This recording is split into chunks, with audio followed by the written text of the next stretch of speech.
말씀을 듣는 큐티 김정희 목사입니다.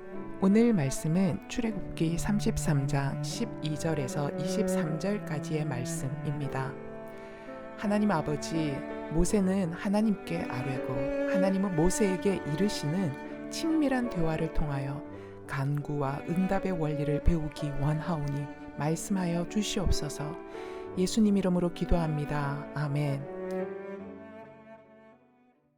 오늘 큐티 속에서 우리가 배워야 할 간구와 응답의 원리는 첫째, 하나님의 은혜를 의지하여 기도해야 한다라는 것입니다.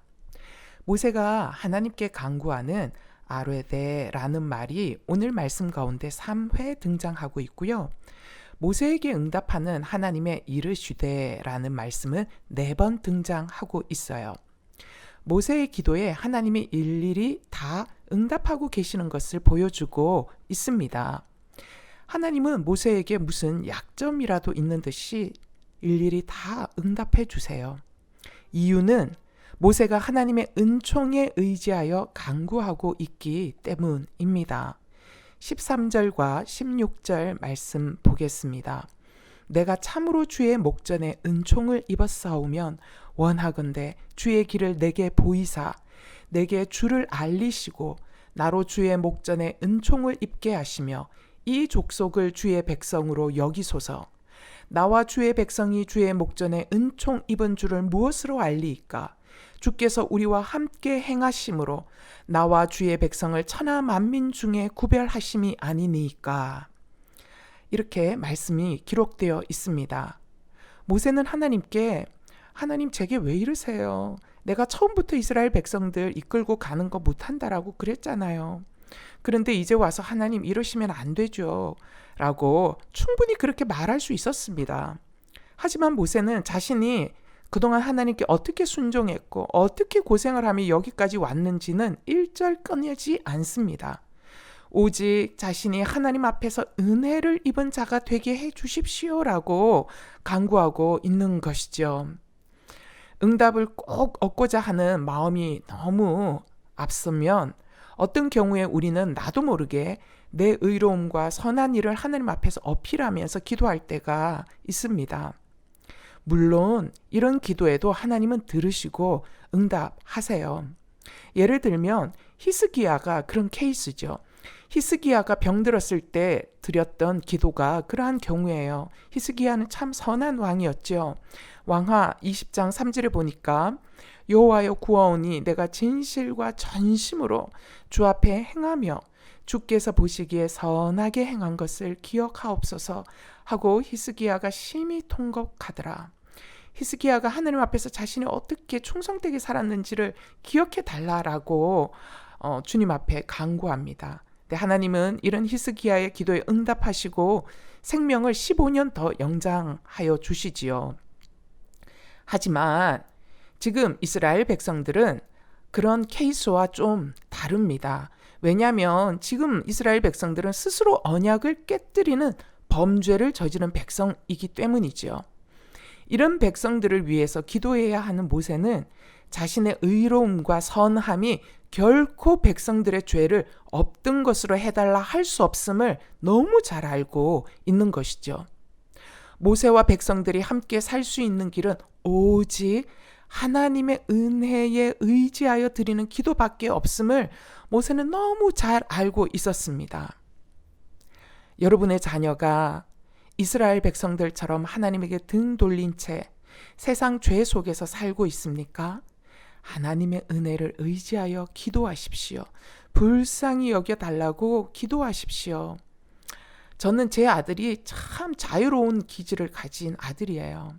그래서 제가 그 아들 때문에 하나님 앞에 불쌍히 여겨달라고 간구하는 기도들이 얼마나 절절했는지 모릅니다. 그리고 그 기도는 여전히 현재 진행형입니다.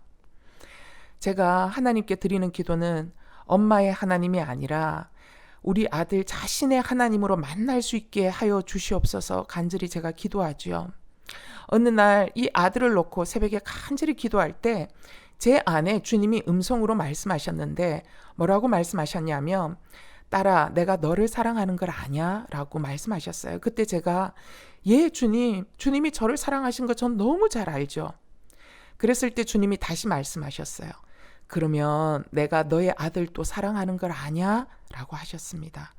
그런데 그 하나님의 그 음성에 제가 자신감 있게 아멘 하고 이렇게 금방 나오질 않았어요. 왜냐하면 그때 당시 아들의 영적 상태가 완전 세상 사람이었기 때문이지요. 이런 저에게 주님이 너가 아들을 사랑하는 것보다 내가 더 그 아들을 사랑한다 라고 말씀하셨어요. 주님의 음성 앞에 저는 정말 울 수밖에 없었습니다.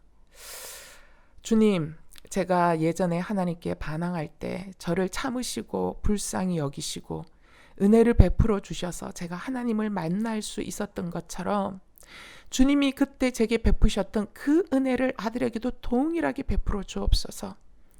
그래서 저는 성공하는 아들을 원치 않습니다. 주님 사랑하는 아들 되도록 은혜를 입혀 주시옵소서. 제가 그렇게 울면서 기도했던 기억이 나요.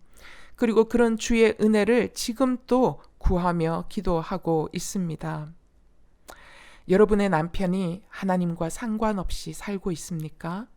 남편에게 잔소리하시지 마시고 하나님 불쌍히 여겨 주시옵소서라고 기도하십시오. 주님의 은혜를 베풀어 주셔서 구원이 필요한 죄인임이 알아지게 하옵소서 간구하십시오. 모세가 지금 하나님 앞에서 이런 모습으로 기도하고 있는 거잖아요. 하나님, 제가 하나님께 은총을 입은 자라면 백성들을 불쌍히 여겨주세요. 저를 향한 주님의 은혜가 백성들에게도 동일하게 임하게 해주셔서 주께서 주의 백성들과 함께하여 주시옵소서 라고 하고 있는 거잖아요. 하나님의 은혜에 의지하여 구하는 모세에게 하나님은 17절 말씀에 여호와께서 모세에게 이르시되 너가 말하는 이 일도 내가 하리니 너는 내 목전에 은총을 입었고 내가 이름으로도 너를 알미니라 하시며 응답하여 주십니다. 하나님의 은혜를 의지하여 간절히 기도드리는 기도의 능력이지요. 묵상 질문입니다. 이 족속을 주의 백성으로 여기소서라고 주님의 은혜에 의지하여 기도해 주어야 할 사람은 누구입니까? 내가 주의 목전에서 은혜를 입은 일들은 무엇입니까? 듣는 큐티이지만 큐티 이후에 구체적으로 기억해 보십시오. 그리고 입으로 감사하십시오. 내 힘으로 뭔가를 이루고자 애쓰고 있는 것은 과거 주께서 베푸신 은혜를 쉽게 잊어버렸기 때문은 아닌지요. 오늘 큐티 속에서 우리가 배워야 할 강구와 응답의 원리 두 번째는 때론 다르게 응답하여 주시는 것이 은혜라는 것입니다. 18절, 20절, 22절에서 23절까지의 말씀이에요. 모세가 이르되 원하건대 주의 영광을 내게 보이소서. 또 이르시되 너가 내 얼굴을 보지 못하리니 나를 보고 살 자가 없음이니라. 내 영광이 지나갈 때에 내가 너를 반석 틈에 두고 내가 지나도록 내 손으로 너를 덮었다가 손을 거두리니 내가 내 등을 볼 것이요 얼굴은 보지 못하리라. 주의 영광을 보여주세요 라는 모세의 간구에 하나님은 허락해 주십니다. 그러나 하나님 얼굴의 영광을 직접 마주한다면 죽을 수밖에 없기에 당신의 등을 보여주는 것으로만 응답하십니다. 모세에게 가장 유익한 것으로 응답하여 주시는 하나님의 응답이십니다. 이사야 55장 9절 말씀에 이는 하늘이 땅보다 높음같이 내 길은 너희의 길보다 높으며 내 생각은 너희의 생각보다 높음이니라. 하나님은 우리의 간구에 반드시 응답하시지요. 하지만 내가 원하는 방법과 모양 그대로 응답하지 않는 경우가 훨씬 더 많습니다. 왜냐하면 나의 생각보다 하나님의 생각이 훨씬 더 높으시기 때문입니다. 그러므로 하나님께서 때론 전혀 응답하지 않는 것 같을 때라도 그것이 응답임을 아셔야 해요. 아무리 기도해도 상황과 환경이 전혀 변화가 없다면 그것이 응답입니다. 상황과 환경이 바뀌는 것 말고 상황과 환경을 대하는 나의 태도와 생각과 마음이 달라져야 한다고 지금 응답하고 계시고 있기 때문이지요. 응답의 모양과 내용보다 더 중요한 응답으로 하나님께서 주시는 것이 있는데 그것이 뭐냐? 모세에게 말씀하십니다.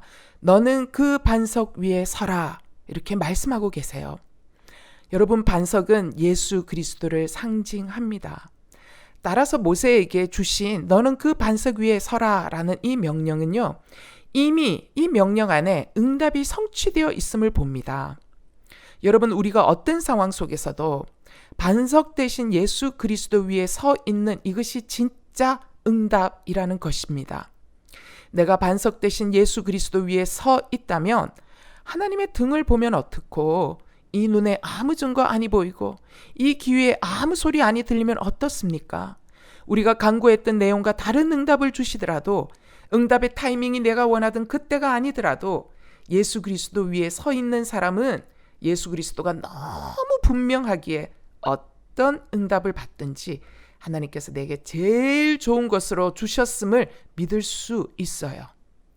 그래서 오늘을 억지로 사는 게 아니라 기꺼이 살아가며 능동적으로 살아가며 감사와 기도로 살아갈 수 있기 때문입니다. 묵상 질문이에요. 여러분 인생의 반석은 무엇입니까? 기도의 응답이 전혀 없는 것 같을 때 여러분은 하나님을 향해 어떤 생각이 드십니까? 기도와 전혀 다른 응답 혹은 무응답을 만날 때 내 인생이 어떤 반석에 기초하여 서 있는지를 점검할 수 있는 기회라는 것을 아십니까? 내가 간구했던 기도와 다르게 응답받은 것은 무엇입니까? 이를 통해 하나님께서 무엇을 말씀하시고 계신 것 같습니까? 기도하겠습니다. 하나님 아버지, 무엇보다 하나님의 은혜가 필요한 시대를 살아가고 있습니다. 아버지의 은총이 없었다면 저희들은 죄 가운데 망해도 벌써 망했을 인생이지만 아버지의 은혜 때문에 오늘도 하나님 앞에서 살아갈 수 있음을 고백합니다. 하나님 아버지, 모세가 자신이 하나님 앞에서 은총을 입은 자라면 이스라엘 백성들을 기억하여 주시길, 용서하여 주시길, 불쌍히 여겨 주시길, 무엇보다 이스라엘 백성들과 동행하여 주시길 간절히 반복하여 기도하고 있는 것을 봅니다. 그렇습니다, 아버지. 하나님이 은혜와 자비가 풍성하신 분임을 아는 자만이 이런 기도를 드릴 수 있고, 하나님의 은혜가 아니고서는 도무지 죄인이 우리들이 살아갈 수 없는 존재임을 깨달은 자만이 이런 기도를 드릴 수 있습니다. 하나님 아버지, 이 나라를 불쌍히 여겨 주시옵소서. 대한민국을 버리지 말아 주시옵소서. 사회 곳곳에서 생명 경시로 인한 가정폭력과 살인과 아동학대가 있고, 음란과 성왜곡으로 성범죄와 동성애가 일상 뉴스가 되었습니다. 그럼에도 수치를 모르고 인권이라는 언어적 조작을 통하여 사람들로 하여금 분별을 못하게 혼미케 하고 있습니다. 아버지, 용서하여 주시옵소서. 무엇라 주님 앞에 드릴 말씀이 없습니다. 이 모든 것이 우리 안에 있는 내면의 죄가 확장되어 나타난 현상이기 때문입니다. 주여, 오직 아버지의 은혜를 기다립니다. 은총을 기다립니다. 감히 눈 감아 주시옵소서. 할 수 없습니다. 그저 불쌍히 여겨 달라는 것입니다. 하나님 아버지, 이 나라의 백성을 주의 백성으로 여겨 주옵소서. 이 나라와 함께하여 주시옵소서. 다시 한 번 더 아버지의 은혜를 구하오니 아버지, 주의 영광을 한국교회에 보여주시옵소서. 하나님 아버지, 은혜를 구하는 자들에게 응답하여 주시는 하나님이심을 오늘 큐티 말씀을 통하여 다시 확인케 하시니 감사합니다. 아버지, 저희들이 이 나라 대한민국을 위해 기도하는 것들이 혹여 우리의 때에 이루어지지 않을지라도 실망하지 않겠습니다. 하나님의 때에 하나님의 방법으로 응답하여 주실 줄 믿기 때문입니다. 무엇보다 은혜를 구하며 기도하는 자들마다 반석 대신 예수 그리스도 위에 굳건히 서 있는 사람들 되게 하여 주시옵소서. 세상 물결이 더욱 거세지고 교회를 향한 참소가 더욱 거세질지라도 저희들이 모세처럼 반석 대신 예수 위에 굳건히 서서 거센 물결 속에서도 쓸려 내려가지 않는 믿음의 사람, 기도의 사람, 모세처럼 은혜를 입고 살아가는 사람 되도록 도와 주시옵소서. 은혜를 베풀어 주시옵소서. 긍휼을 베풀어 주시옵소서. 우리 주 예수 그리스도 이름으로 기도합니다. 아멘.